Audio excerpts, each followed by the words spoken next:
Take it away. There we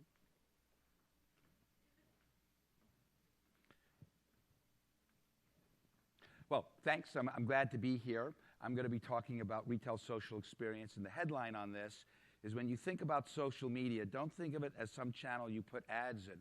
As retailers, you should think of it as another environment that you can merchandise and experience around your customers. I'm the CEO and chairman of LiveWorld. We're the longest-standing social media solutions company with services and technology that help big brands build relationships with customers. Interesting tidbit about me is we came out of Apple, where I built and developed their online community sites in the 80s and 90s, including how we worked with 2,000 dealers in the U.S. and brought that brand forward through it. Here's what's going on in the world. Marketers, 89% of marketers believe that the customer experience will be their primary basis of competition in the coming years. But only 26% have a strategy for it, which means if you make yourself part of the 26%, you have the opportunity to leave the 74% behind you. On the customer side, 70% of customers say they are going to base their buying choices on how they are treated.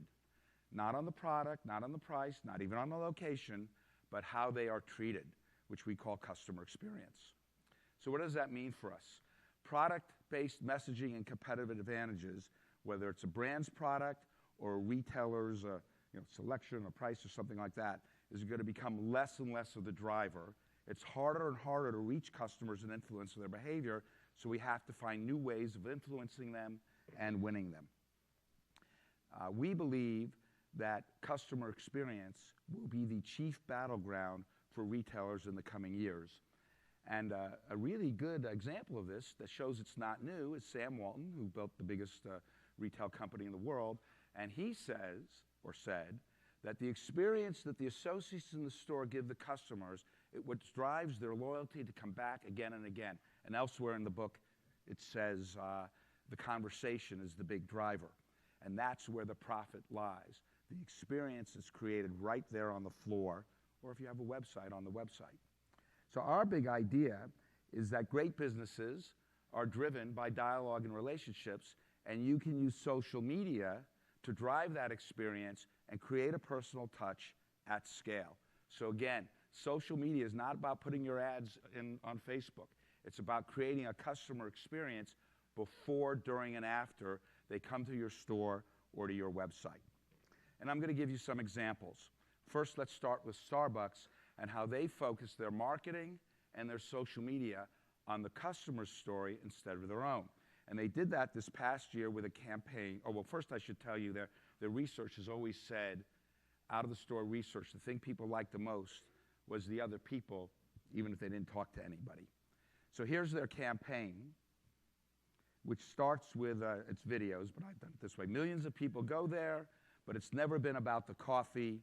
It's about meeting me at Starbucks. And then they sent crews out all over the world, 30, 60 Starbucks in different countries, and filmed people having experiences and what they did and how they shared things and how they met and that type of thing. And you'll notice it never says Starbucks or Frappuccino, but they're there. You know it's a Starbucks. The logo's in the background. The coffee cups are always there. Starbucks is a character in the customer's story, kind of like in the movie Avatar, the planet Pandora is always a character. It's always there. And what happened is the customers picked this up on social media because they got it, that their lives unfold at Starbucks.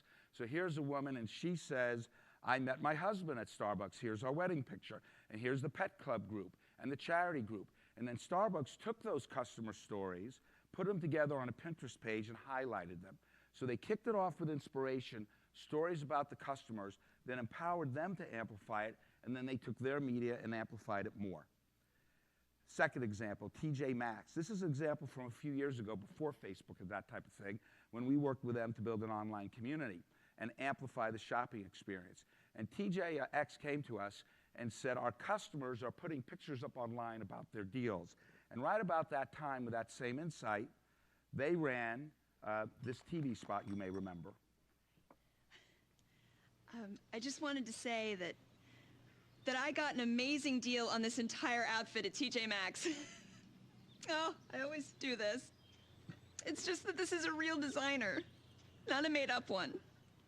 I just feel like the luckiest girl in the whole world. Save on designer fashion at TJ Maxx, and you'll have a Maxx moment too. TJ Maxx. So the critical insight here is that customers really like getting that deal, and they really like sharing their deal with other people. One part of that is that at TJ Maxx, people buy like 5 things, bring them home, show it to their friends or sister or brother or whatever, say, which one should I keep? Keep 2, take the other 3 back, and then buy more stuff. It's a fundamental part of the model. So to amplify that online, we built a community website and had like a profile, like a Facebook profile, where the customers could actually load up the pictures of what they bought, like you see here, and let their friends vote on it. So rather than just leave it to do it manually with a few people, they expanded it so more people would do it, more people would vote, more people would bring things back, and everybody would get the idea, and they got more store traffic. In addition to that, you'll notice there's a price tag on there. So we'll look at another shot here. And we actually let them enter the deal. So when you would mouse over it, and it could be your friends doing it, it would flip over. And you could see your deal again, like the woman in the TV commercial. And you could just go back and forth and keep flipping it over and going, look at the deal I got, look at the deal I got. So people, they'll love that. So here they're recreating that exciting experience at home. You do it over and over again. You want to do it more. And the friends would do it and want to do it more. So this is taking the core in-store value proposition, socializing it online so your customers can amplify it for you. Now let's go to Walmart, which is one of our clients. And here the key understanding is that in social media, your customers expect their experience with you on page is the experience they'll have with you in the store, or if you're like a CPG company with your product. So it's really important that that experience on the page be that emotional ambiance, whatever you're doing in your store, because that's what they're going to believe they're going to have. So with Walmart, Walmart's tagline here and proposition is they help you save money so you can live better. And they do that in many ways. And they have greeters and they have store associates like Sam Walton said who talk to you. And at the holidays, a lot of them dress up as elves to help you. And that's a shot at doing community service and then people in the store. So what we did there is we created a program called the Walmart Twitter Elves. And we have, during holiday, at least like 100 of these people online. And they're helping everybody. Some of it is product promotion. Some of it is customer support. Some of it's loyalty marketing. And they're there at a scale through social media, reaching out and touching people individually and really helping them. And in case you were wondering, well, does that really matter? Does that affect people? Does that affect sales? Let's look at an example from just this Christmas. This is like a mommy blogger.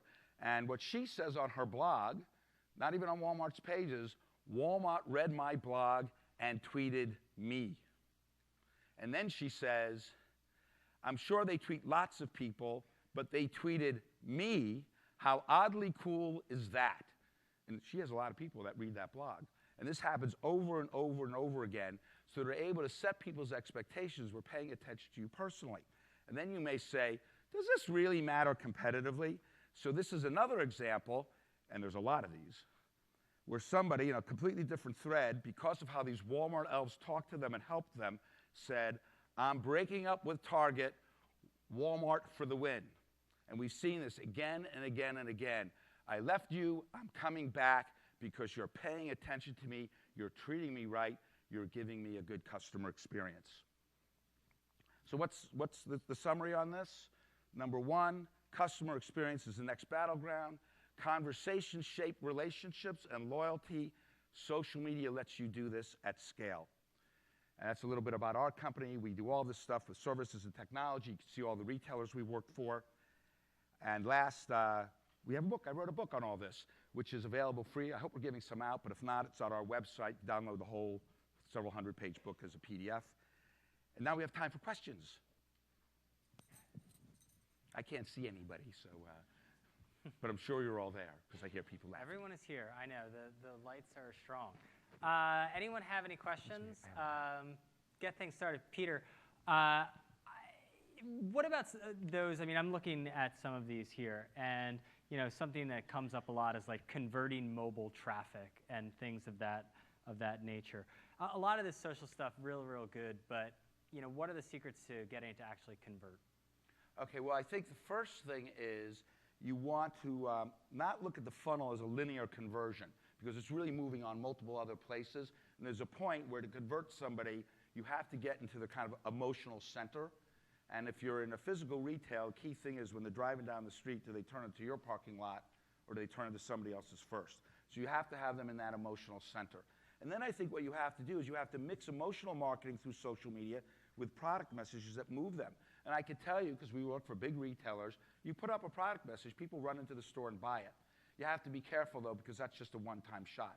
If you want to really keep converting people, you have to put this emotional underpinnings on it first. Okay, good. Some others? This one right in the front. Hold on 1 second. Hey, couldn't agree with you more that digital experience, or customer experience rather, is rapidly becoming the key battleground, the key metric to look at. And that was definitely a theme of Tristan's talk and came up in the sandboxes multiple times. How do you advise people to balance the considerations of metric, like email signups and click-throughs and time on site, that a lot of times are kind of counteropposed to what might otherwise be considered satisfying customer experience, right? Like people will sometimes take on metrics-driven activities that don't necessarily have the same quantifiable impact of making people like their brand more, but do have impact that they can measure and report on. How do you advocate resolving the tension between those two, and how do you try to educate people to still be metrics-driven, but also to place customer experience at the forefront of what they're doing? Okay, well, the first thing is you should have a plan with goals and set measures and KPIs, even if you're going to have to change them as you go. A lot of people, particularly in my area, social media, go, it's like fuzzy and soft and you can't have ROI. That is like so much BS. You should have ROI. We're in here to make money. And you can do it. So number one is set goals. Then I think you have to separate the value of a quantitative impression, which is kind of the reach and the email and that, from a qualitative impression. What's the value of those 2 posts I just showed you, amplified by hundreds of times to all their friends who will then amplify it more? So you have to separate that. And you have to be fair. It's not like anybody really has direct traffic off of TV or anything like that. They have like 1960s models for gross ratings impressions, which mean nothing now. So I think you have to lay out different ones and say, what are we really trying to do? If we're trying to get an emotional lifetime of the customer thing, put qualitative metrics and measure things like how much are they talking about you, and then do surveys to measure loyalty, which is what we do in other media forms, but we don't do it enough in digital and social. And you can get sales revenue. Macy's said every dollar they spend on digital, I think it was pretty much social, generates, I don't know, $7 or $10 in sales within 2 weeks. That's a hard metric. And I can tell you, without naming a specific client, but noting I have the biggest retailer in the world, and I have had travel clients and other retailers and lots of other commerce ones, that when we have a commerce site and we put links into things, we can track it straight through and we can see it. And the last one would be, there's quite a few. Get the book, it's free, there's some in there. You can do marketing equivalency effectiveness, and you can track how much does it cost you to reach people through digital or social compared to traditional. And you'll find it's about 10 times more cost effective through digital and especially social because the customers amplify it. Okay, anyone else? Okay, Peter, you need to find this person that wrote leveraging social traffic as their #1 challenge. Okay, whoever wrote that, come see me. And if you didn't write it, come see me anyway and I'll answer it. Thank you. Thank you very much. Appreciate it, sir.